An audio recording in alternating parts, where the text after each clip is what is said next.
U.S. Vice President Kamala Harris is now in the Philippines. She kicks off her two-day visit with a meeting with the Philippines' two highest officials. An unidentified object believed to be debris from a Chinese rocket was spotted floating off Pag-asa Island. The Chinese Coast Guard reportedly took the item by force from Philippine military personnel stationed in the area.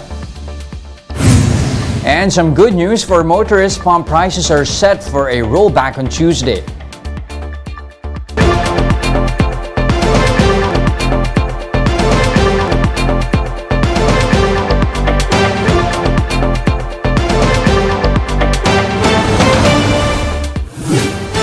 Fast-focused and fearless, here's a roundup of stories we're watching now. I'm Jess De Los Santos.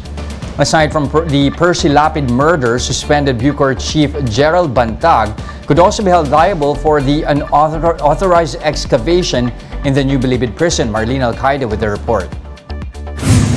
Justice Secretary Boying Remulla says suspended Bureau of Corrections Chief Gerald Bantag could be held accountable for the excavation pit at the new Bilibid prison. Remulla says the private company Agua Tierra Oro Mina or ATOM helped in the digging activities inside Bilibid. Bantag earlier claimed that the pit discovered was for a swimming pool, but Remulla later on revealed that Bantag was allegedly looking for the Yamashita treasure. We're not talking about the need for another 1.2 million cubic meters to fill in the hole on Earth. Dapat matakpan naman natin ngayon yan. So gagastos na naman tayo para takpan yan. ATOM is the same company that the Bucor was supposed to have a joint venture agreement with for a real estate development project. Part of the deal was that ATOM will donate 234 hectares of land in Nueva Ecija for construction of a new Bucor facility. But former Justice Secretary and now Solicitor General Menardo Guevara recommended to reject this project over possible lapses. Because of this, Remulla says the DOJ is looking at all possible violations committed by Bantag and ATOM. Yung hukay na yan, para ma-fill up mo ulit, will cost us a lot of money, a lot of time. So there's damage already. A giant swimming pool, of course, is not in the budget of Bucor. So we don't know where this project is coming from and who's funding it. And if there's any fund... Remulla also met with the president of ATOM. However, no actions were made since the necessary documents showing the firm's connection to Bucor were not provided. Wala naman makukuha sa meeting na verbal kung wala silang written submissions na pwede namin aktuhan. You know that, diba? There was no written submission. So how can we act on any request? So nagkikwentuhan lang kami. And ano ba yung kwento ron? Well, he wanted to develop Bilibid into a real estate venture. Mangyayari kasi ron, you're not improving anything. Ililipat mo lang yung mega prison and it's the same thing all over again. The DOJ is also trying to trace where at least 1.2 million cubic meters of excavation debris in Bucor were brought. Meanwhile, Remulla could not confirm whether Bucor official Ricardo Zulueta is already dead. The secretary said the last information he received is that Bantag and Zulueta are still in the country. For News 5, Marlene Alcaide, we are One News. Now, the camp of suspended Bucor Chief Gerald Bantag has received the subpoena for a preliminary investigation set on Wednesday. Bantag's lawyer, attorney Rocky Balisong, went to the DOJ headquarters in Manila to get the document. Recall that a subpoena was delivered to Bantag's last known address in Caloocan last week. However, no one was there to receive it. Bantag is believed to be residing somewhere in Baguio City. More stories after this short break. Stay with us here on One News Now.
News now, I'm Jess De Los Santos. United States Vice President Kamala Harris held back-to-back meetings with President Bongbong Marcos and Vice President Sara Duterte earlier today. Maricel Halili has the report. After landing in the Philippines on Sunday night, U.S. Vice President Kamala Harris visited Malacanang and paid a courtesy call to President Bongbong Marcos. VP Harris was welcomed with arrival honors. She also signed the palace guest book. The U.S. second-in-command was then introduced to cabinet members. VP Harris reaffirmed the United States' commitment to support the Philippines, particularly on the issue in the West Philippine Sea. I will say that we must reiterate always that we stand with you in defense of international rules and norms as it relates to the South China Sea. An armed attack on the Philippines' armed forces, public vessels, or aircraft in the South China Sea would invoke U.S. mutual defense commitments. And that is an unwavering commitment that we have to the Philippines. VP Harris will also visit Palawan on Tuesday to meet the Philippine Coast Guard and locals in the area. She will be the highest U.S. official to visit the province nearest to the disputed waters. President Marcos made things light by commenting on Harris' visit to Palawan.